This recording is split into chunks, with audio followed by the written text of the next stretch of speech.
Shalom Yesharala. First and foremost, I want to give all praises and glory to Yahweh, Ba'ashem, Yahushai, Ba'ashem, Rucha Kodash. Double honors to the apostles and elders of Great Millstone. Peace and blessing to the Ofle Akim that's preached the word in all truth and sincerity. Along with Israelite foreigner brothers that look like the heathens, but the line of outside goes back to the nation of Israel, which the nation of Israel are you so-called Negroes, Latinos, and Native Americans through the prophecies and curses of Deuteronomy 28 chapter and throughout the Bible. So this is brother get called a mouth lesson, and on today's lesson will be entitled, Let us labor to enter into that rest.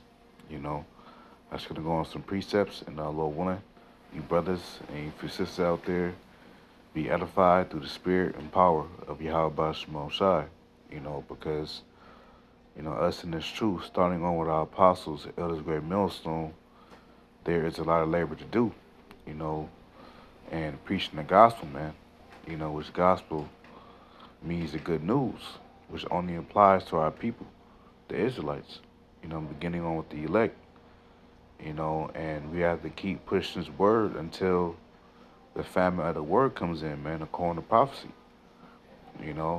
So I just wanted to go into it in the topic of the lesson. And once again, Lord willing, you brothers and you sisters out there be edified through the spirit and power of Yahweh Shemel Shai, So I'm going to start off in the book of Hebrews, chapter 4, verse 11. It says, Let us labor, therefore, to enter into that rest. And that's right, man. Now let's look at that word labor. Labor is from the Greek word spoudazo, which means to hasten, make haste, to exert oneself and devour, give diligence. That's right, So the scriptures is telling us to give diligence. It says study, study to show ourselves approved to the Most High Yahweh, and how are we diligent? By when we make our daily sit-downs every day, throughout the week, and going out on the highways and byways, praying, fasting when the Spirit has on us to fast, studying, communing with the brotherhood, It says, let us labor therefore to enter into that rest, and the rest is going to be in the kingdom of heaven, So there's a lot of work to do before we enter into that rest, because in the kingdom, that's when we're going to rest from all our labors, that we did on this side. Lord willing, we'll be part of the elect, It says, lest any man fall after the same example of unbelief, and right? So we don't want to, we don't want to fall from the example of unbelief, man. That's why a lot of men, in this truth, as our apostles always, taught us, as our apostles always tell us, that, a lot of men fell out the truth due to them not being part of the elect, and ultimately unbelief. So we don't want to take our hand off the plow and look back and go back to the world, man, because you're investing in the destruction, in the destructive economy, So us in this truth, we are privy to that knowledge, man, by way of the prophecies, Now let's go to Sirach, in the Apocrypha, chapter 7, and verse 15. And it says, hate not laborer's work, right? So we're not supposed to hate doing this work, man, because doing this work is our reasonable service. This is our duty, man, As the scripture say, Ecclesiastes 12, let's just get it real quick. Ecclesiastes 12 and verse 13, and it reads, let us adhere to the conclusion of the whole matter, fear Yahweh and keep his commandments, for this is the whole duty of man, right? So this is our duty, this is our purpose as Israelite, man, is to fear the Most High Yahweh and his only begotten Son, Yahweh Shai, and to keep his commandments to the best of our ability, and the Lord Yahweh Shai gave his commandment, by way of Apostle Peter, to go out and feed the lambs, which is the nation of Israel, beginning on with the elect with this word, man, So this is our duty. This is our purpose on earth to do, is to preach the Lord's word, you know, and to teach the believers, starting on with our apostles.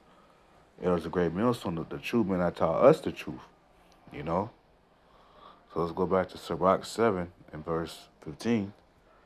It reads, hate not labor's work, neither husbandry, which a husbandman is a farmer, so, we sow the word, man, and the Most High gives the increase, as it says in First Corinthians, I believe it's the 3rd chapter, you know. It says, which the Most High have ordained, right? So the Most High have ordained this, because this is the will of the Lord, man. This is the Lord's doing, you know. This is not of men. This is of the Most High, you know. And let's go to Matthew 9. Matthew 9, chapter 37.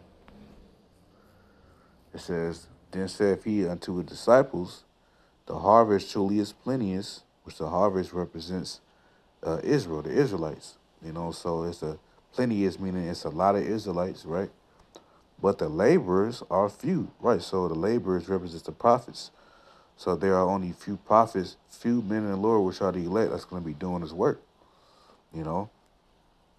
It says, verse 38, pray therefore the Lord of the harvest that he would send forth laborers into his harvest. And that's what the Lord did. The Lord sent forth his laborers, his prophets, to his harvest into Israel, because remember, in Jeremiah 3:15, it says, and I will give you pastors according to my heart, right? So the Lord said, I will give you pastors, or prophets according to my heart, It says, which heart goes back to he who are alive, which means your mind, It says, which shall feed you with knowledge and understanding, right? So the Lord did send laborers into his harvest. The Lord sent the prophets, to his people to warn them of the destruction and to tell them to repent, But we understand these days and these times that only the elect men of Israel is going to repent and be saved, including the women and children, but it all starts off with the man, you know. Let's go to Galatians chapter 6 and verse 7. It says, be not deceived, Yahweh is not mocked. Yeah, so, you don't laugh at the Most High, man. It says, for whatsoever a man soweth, that shall he also reap, right? And the world calls this karma, So whatever you push out in the world, that same energy is going to come back to you, It says, verse 8, for he that soweth to his flesh shall of the flesh reap corruption. And what's the flesh?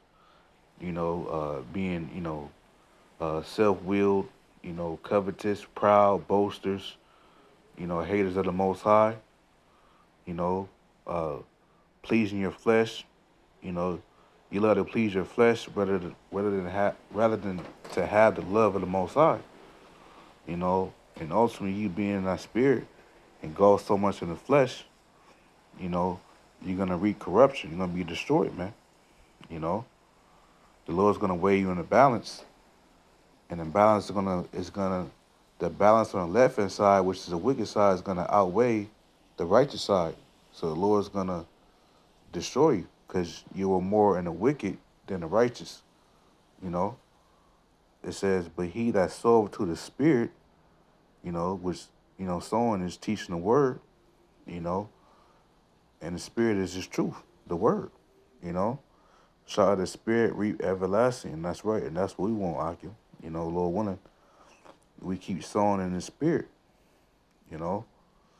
keep pushing keep laboring this truth, man. It says, verse 9 says, and let us not be weary and well doing.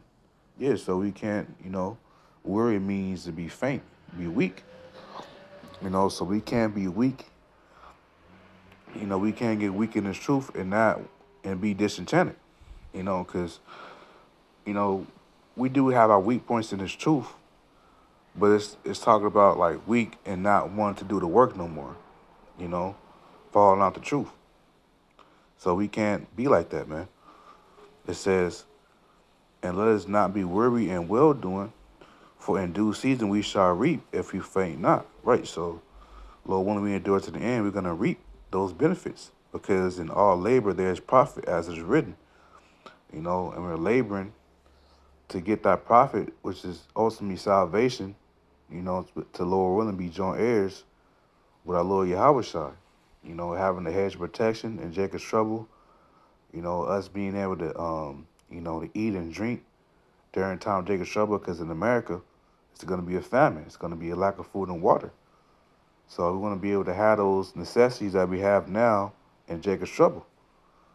Because in Jacob's trouble, the necessities that these people have now, they're not going to have them in Jacob's trouble. Because it's going to be a scarcity of everything. But the man, the Lord, is going to be married and have abundance, as it says. I believe it's the second edge of the fourth chapter. It says, yeah. So, yeah, that was pretty much it. Something could less on that. Let's labor to enter into rest. We got a lot of work to do. We can't be complacent in this truth. There's always room for improvement. As scripture say, we have to abound in the faith. So it's always more works we can do, and we can never do enough, man. And it's always room for improvement. It's always things to work on in the spirit, because we're not perfect on this side. So, Lord, when the act was edified, and till next time, Shalom.